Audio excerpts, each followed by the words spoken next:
What's up, everybody? Welcome back to Legit Whiskey Reviews, and today I'll be doing a 4-way bottle and bond blind showdown.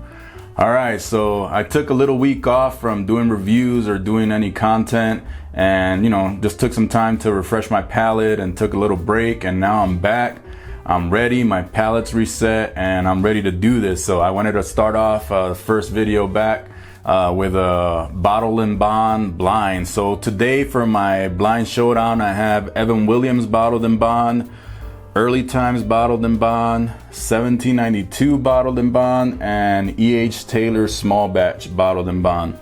So I just picked 4 random bottled and bond bottles. I have more on the shelf, but I just picked 4 random ones. I wanted to put them head to head and just see which one is best in my opinion. Taste is, smell and taste is subjective. So, something that I might like, you guys might not like. So it's just a fun exercise to try. And I love doing blinds. It's fun because when you're not looking at the label, you never know what you're really gonna like, unless you try it. So this should be fun. I'm ready to do this. And of course, bottled and bond, these are all gonna be 100 proof, so 50% ABV, and they're all gonna be at least 4 years old. None of these are age stated, so I'm not sure what the age ranges are on these, but they're at least 4 years old in order for it to be bottled and bond. So these are labeled A through D, and my daughter poured them. I wasn't in the room when she poured them, and the answers are in this little envelope here.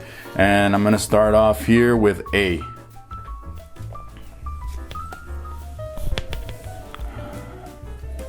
This one smells like bright. It smells pretty fruity.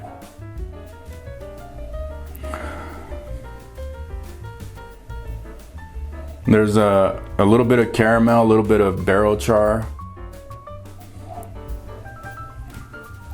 But it's staying pretty bright. Like I said, I'm getting like an apple note, maybe like a green apple. But overall, pretty classic bourbon flavors, at least in the nose. But let me try it on the palate. Cheers.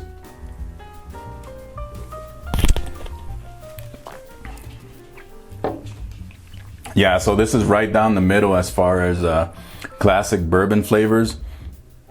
I'm getting the classic caramel, a little bit of vanilla, the barrel chars coming through. There's a little bit of oak. So this one's pretty good. Nothing's really standing out at the moment, but it's solid. It's pretty good. All of these are actually really good, so it's gonna be kind of tough to pick these out. Some of these are harder to find than others. But overall, you should be able, with a little bit of hunting, you should be able to find most of these. Let me get a little bit of sip of water. All right, so now I'm gonna go to glass B.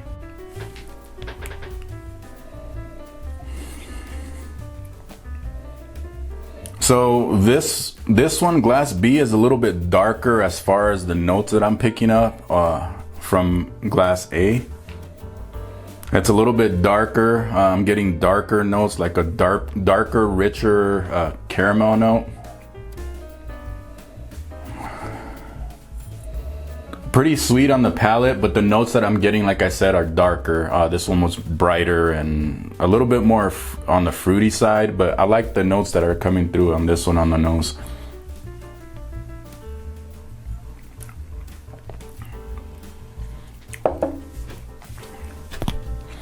On the palate, I feel like the finish was real short. There's some type of funky note in there that kind of turning me off to it. But so far, if I had to pick between A and B, I would go with A. The finish is longer on A. There's more going on. The notes that I'm picking up on the palate, they stand out more than on B. So Now I'm gonna go to glass C. Ooh, wow. So this one I'm getting a ton of banana.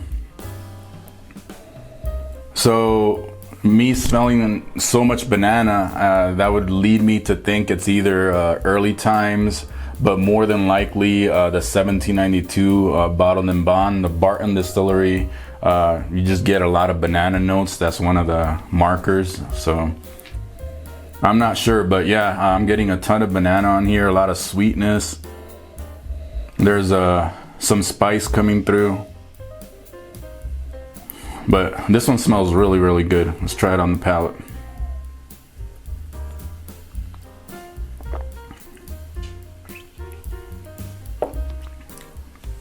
Overall, I'm getting the same on the palate. That spice note really shines through on the palate. The banana still comes through on the front part of the palate. It finishes with a lingering spice, which if you guys watch my videos, you guys know I love that spice note in whiskeys, especially on the finish and when it lingers around. So far as finish, just finish by itself, I like glass C the best. As far as overall on the palate, I like glass A the most so far. And B so far is a clear last place, but now I'm gonna go to glass D.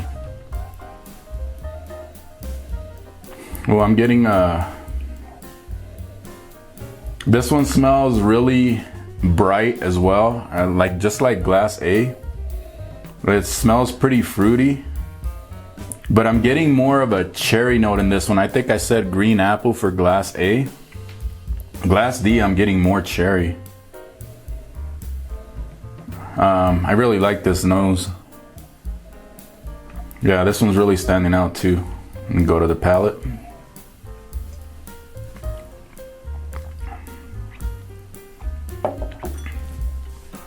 This one's kind of like glass A. It's right down the middle as far as classic bourbon flavors. I get the caramel, vanilla, oak. There is more spice, at least on the first go round on glass D than there was on A.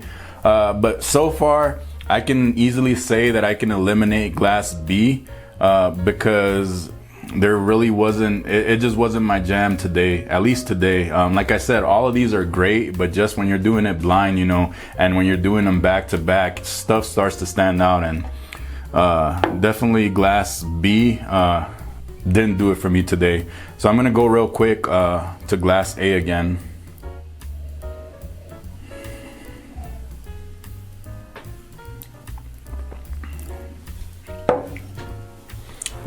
Now that I go back to this glass A, more oak came out. I didn't like it so much this second time, and I feel like the finish didn't linger the way it did the first time. I know I'm probably acclimated to the alcohol now, but let me go to glass C.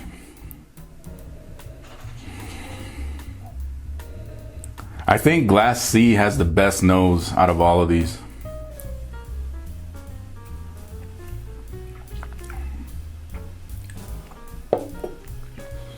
Yeah, and that lingering spice that I really love is really coming through, staying pretty consistent from the first to the second time.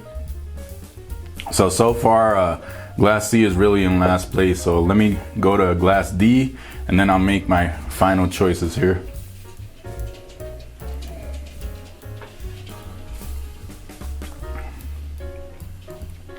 Yeah, glass D is really standing out too. This is gonna be tough. So I can easily eliminate glass A.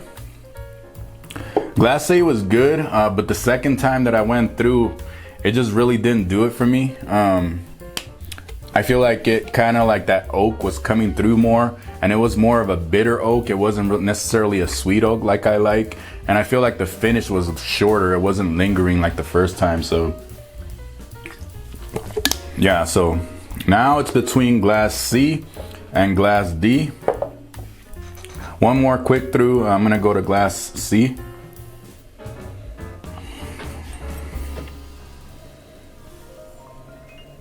Yeah, if I had to pick just on the nose alone, I say Glass C wins it on the nose.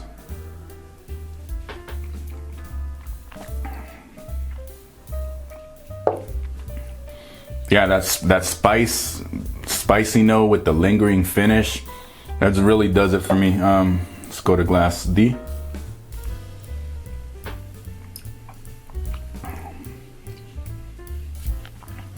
I feel like there's a little bit more sweetness on Glass D. This is tough, but overall I have to give it to Glass C. So second place I'll put Glass D, and first place today is Glass C. All right, so now to the envelope. Let's see my results. All right, so in last place for me was Glass B. Glass B was, wow, I was not expecting that. I was totally off on what I thought.